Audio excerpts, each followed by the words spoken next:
All right, buckle up, everybody, because tonight we're diving into a question that might just keep you up way past your bedtime. Oh, is this the one about You got it. dreams being like some kind of energy farm? You're tuned in. Right. We're talking astral farming.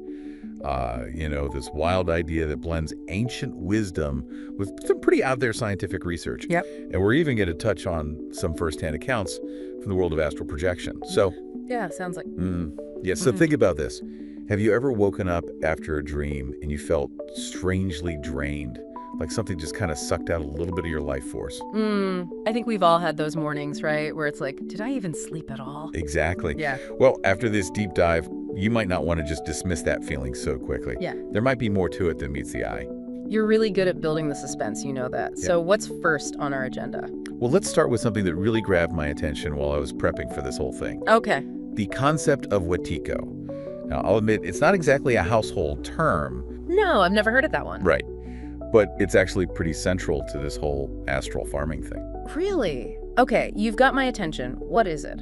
I'm going to let you take this one. You're the expert here. Well, Wetiko, it's a term that comes from the work of Paul Levy, and he describes it as, well, kind of a psychic virus. Ooh, a psychic virus. Yeah, but instead of attacking your body, like a flu or something, it sort of preys on our minds, like it feeds off fear and separation, that kind of thing. All that stuff that makes us feel disconnected.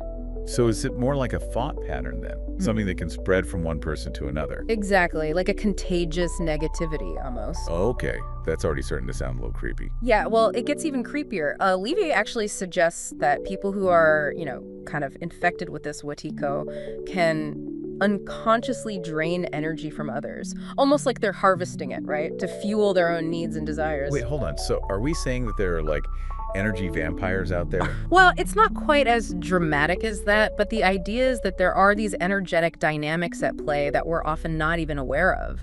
Wetiko is just one example of that. Okay, I'm gonna need a minute to process this. Yeah. Psychic viruses, energy vampires. Yeah. This deep dive is already getting pretty wild. Just wait, it gets even wilder. Because now we got to bring in the astral dimension. Oh yeah, the astral dimension, that realm of energy and consciousness that's said to exist, like, alongside our physical world. Right, and Robert Bruce, he's this guy who spent decades exploring the astral dimension through astral projection. He describes it as being absolutely teeming with life. Not just other astral projectors though, right? Right. There are thought forms, astral beings, even spirit beings. It's a whole other world out there, according to Bruce. But here's the key takeaway from his work. The astral dimension is like this giant energetic mirror. A mirror? Okay. Yeah, it reflects and holds all the emanations of consciousness, and that includes the stuff from our dreams. Imagine it like this vast, swirling ocean of psychic energy, just out there waiting to be tapped into. Whoa, okay, so if our dreams are essentially a form of consciousness, then that energy is just floating out there in the astral realm, potentially accessible to anything that knows how to access it. Yeah. And you know what? This actually brings us back to another source. Tenzin Wangyal Rinpoche, the Tibetan Buddhist teacher, describes most dreams as, and I'm quoting here, samsaric dreams. Basically reflections of our daily lives, worries, desires, all that messy human stuff. Oh yeah, he's saying our dreams aren't always as mystical as they seem. Right, so we have all this raw emotional energy just swirling around out there. Exactly, and that makes you wonder, if our dreams are so often fueled by all these, unresolved emotions and all our desires, are we essentially laying out a buffet? The buffet. For those psychic farmers?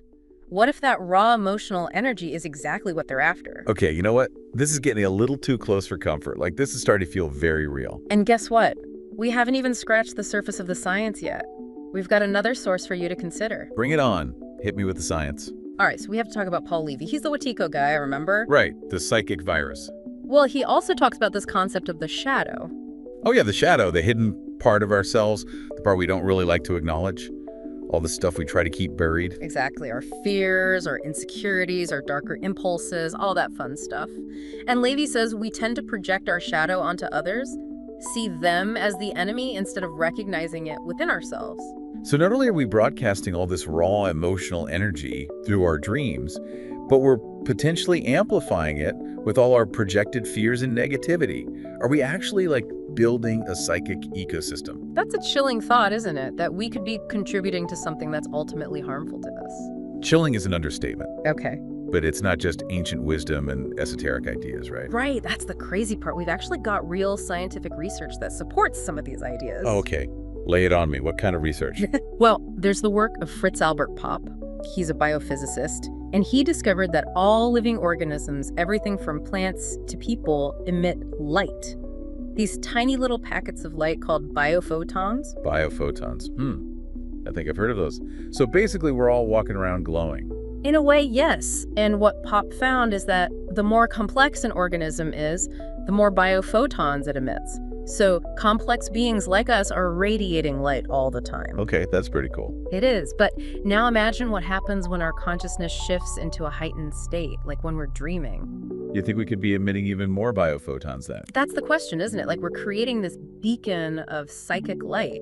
And what if that makes us more susceptible to energy harvesting? Whoa, hold on. Are you suggesting we're like moths to a flame, attracting all sorts of things in the astral realm? It's definitely something to think about, right? But before we spiral too far down that rabbit hole, let's bring in another piece of research from a totally different field this time. All right, let's hear it. We got to talk about water memory.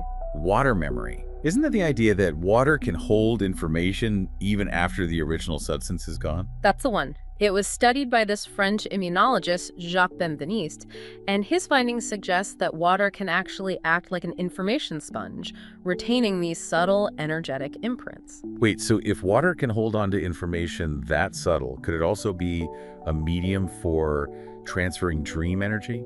Like a psychic conduit almost? That's a really fascinating hypothesis, and it connects nicely with the whole idea that we are, at our core, beings of energy and information. Right. Okay, I'm starting to feel like we're blurring the lines between science fiction and reality here. But buckle up, because it gets even weirder. We haven't even talked about the zero-point field yet. Ah, the zero-point field, the cosmic background noise of the universe, the sea of fluctuating energy that exists even in a vacuum. It's a mind-blowing concept. It really is. So we're not just talking about energy being exchanged within the astral realm, but potentially between the astral realm and this underlying field of pure energy. That's right. It's like everything is interconnected on an energetic level, and dream energy could be a part of that exchange. All right, my mind officially needs a break, but before we move on, there's one more piece of this puzzle. The Akashic Records. Oh yeah, the Akashic Records. Described as this cosmic library that holds a record of every thought, every feeling, every event that's ever happened. And this ties back to Robert Bruce's description of the astral dimension, right? Right.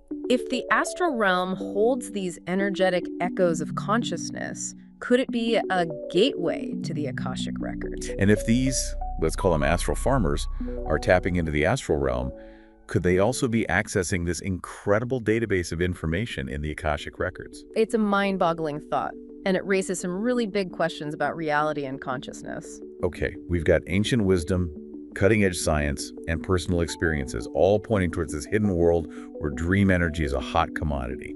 But before we lose ourselves completely in this rabbit hole, let's step back for a second.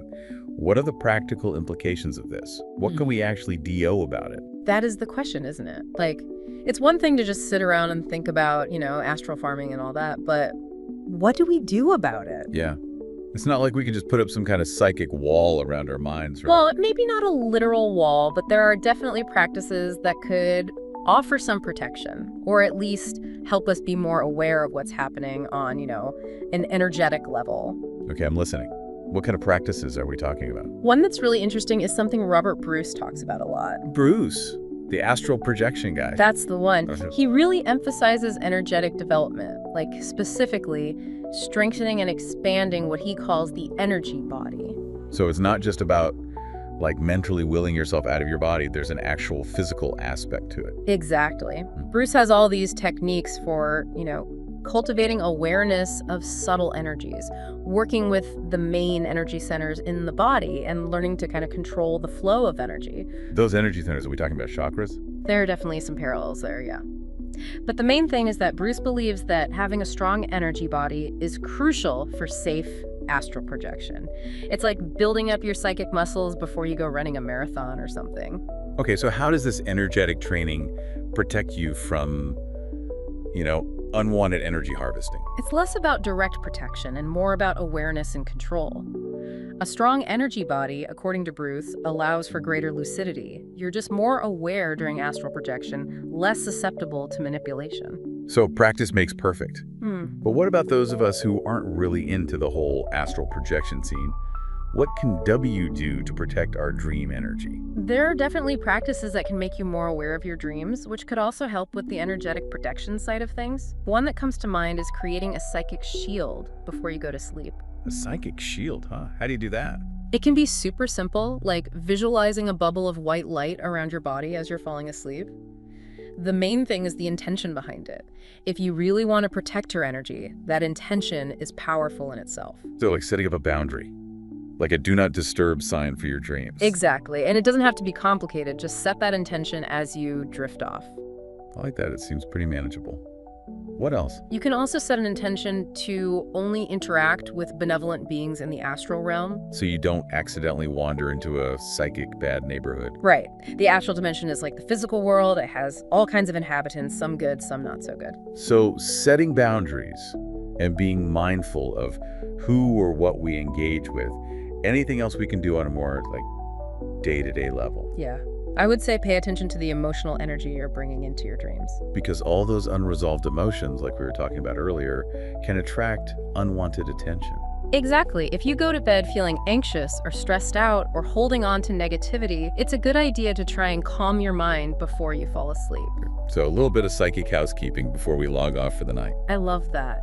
Creating a peaceful and clear inner space can really make a difference in the quality of your dreams, and it could potentially reduce your vulnerability to unwanted energetic influences. Okay, this is starting to make a lot of sense, but I gotta admit, this whole astral farming thing is still kind of freaking me out. Should we be worried? I don't think fear is ever the answer. Like we said earlier, awareness is the first step. The more we understand about consciousness and the astral dimension, the better we can navigate these realms safely. And maybe even use the power of our dreams for our own growth. Exactly. Our dreams are a source of wisdom and insight. And by learning to work with them, we can tap into that potential.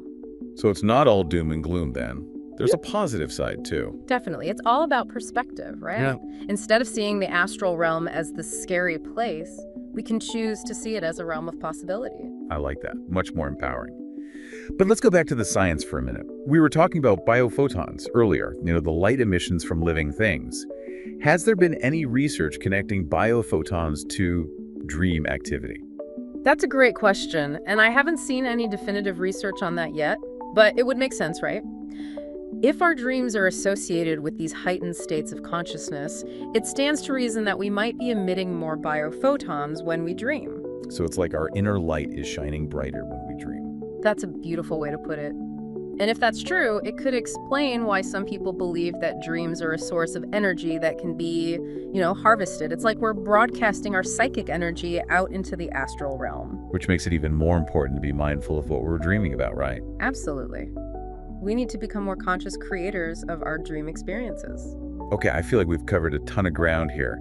But before we wrap things up, I want to go back to Wetiko for a second.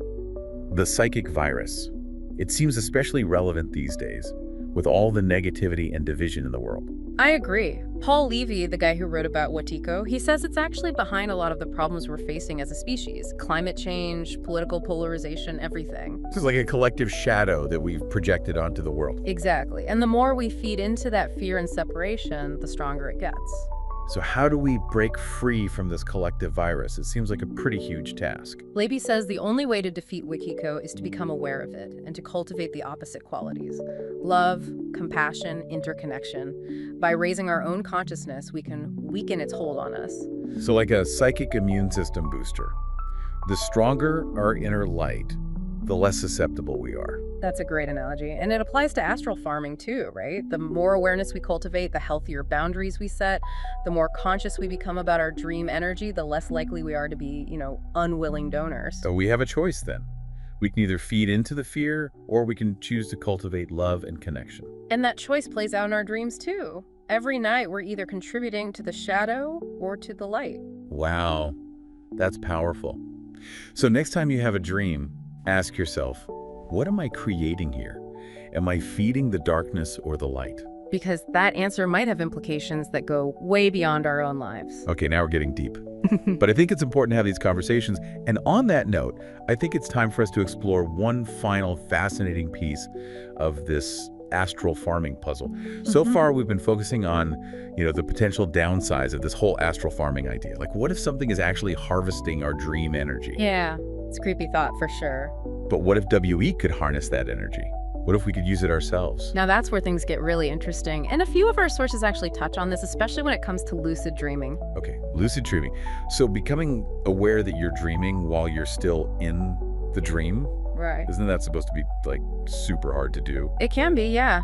Definitely takes practice. Yeah. But Tenzin Wangyal Rinpoche, the Tibetan Buddhist teacher, Yeah. he talks a lot about cultivating awareness of what he calls the inner luminosity of our dreams.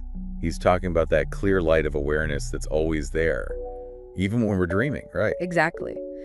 And Rinpoche believes that the more aware we become of that inner light, the more we start to see the dreamlike nature of reality itself. And that awareness can carry over into our dream state, allowing us to become more conscious, more intentional within our dreams. So it's like lucid dreaming is a training ground for becoming more conscious in our waking lives, too. You got it. And when you bring in this whole concept of astral farming, well, lucid dreaming takes on a whole new meaning, doesn't it? Yeah, because if we can actually become conscious and intentional within our dreams, then we might be able to choose how we use that dream energy, right? Exactly. Instead of being passive donors, we become active participants. And maybe even learn to harness that energy for our own growth and healing. Exactly. It's like turning the tables on the whole astral farming thing. Okay, now that's an empowering thought. But how do we even begin to do that? Are there, like, techniques for harnessing dream energy? There are a few things you can try. One is to set a very clear intention before you go to sleep. Tell yourself that you will remember your dreams and that you'll use the energy from your dreams for a specific purpose. So it's almost like we're programming our subconscious, right? In a way, yeah. And the more you practice this, the more likely you are to have those lucid dreams where you can really start working with that dream energy. Okay, that makes sense. What else? Pay attention to the symbols and images that pop up in your dreams. Because they might have an energetic meaning, not just a psychological one. Exactly. Instead of just trying to figure out what your dream means psychologically, look for clues about the energy patterns. See what they're telling you. Wow, this is like next level dream interpretation. But I gotta be honest, I'm still a little skeptical. Is there any actual evidence that we can harness dream energy like this? There's not a ton of scientific research on this specific thing, but there are a lot of stories from people who practice lucid dreaming and energy work. And some of the ancient traditions, like Tibetan Buddhism, have been exploring these ideas for centuries. So it's more about personal experience then, Yeah. at least for now. Yeah, for now. But I think as we learn more about consciousness and how everything's connected, we'll find more evidence to support these ancient practices. I really love this idea of dream energy being something we can actually tap into. Like, we're rediscovering some lost art, some forgotten way of interacting with the world. It's a beautiful thought, isn't it? And I think as we become more aware of the power of our dreams, we'll see how much they can impact our waking lives. Well, after this deep dive, I'm definitely going to be paying way more attention to my dreams. Maybe even try out some of those lucid dreaming techniques. I highly recommend it. Who knows what you might discover? This has been an amazing exploration. From psychic viruses to biophotons, we've covered some wild territory today. A huge thank you to you for sharing your knowledge and guiding us through this incredible world of ideas. The pleasure's all mine. And thank you and all our listeners for coming along with us on this journey into the astral unknown. Remember, everybody, keep exploring, keep questioning, keep dreaming. Who knows what's waiting for us just beyond the edge of our waking minds?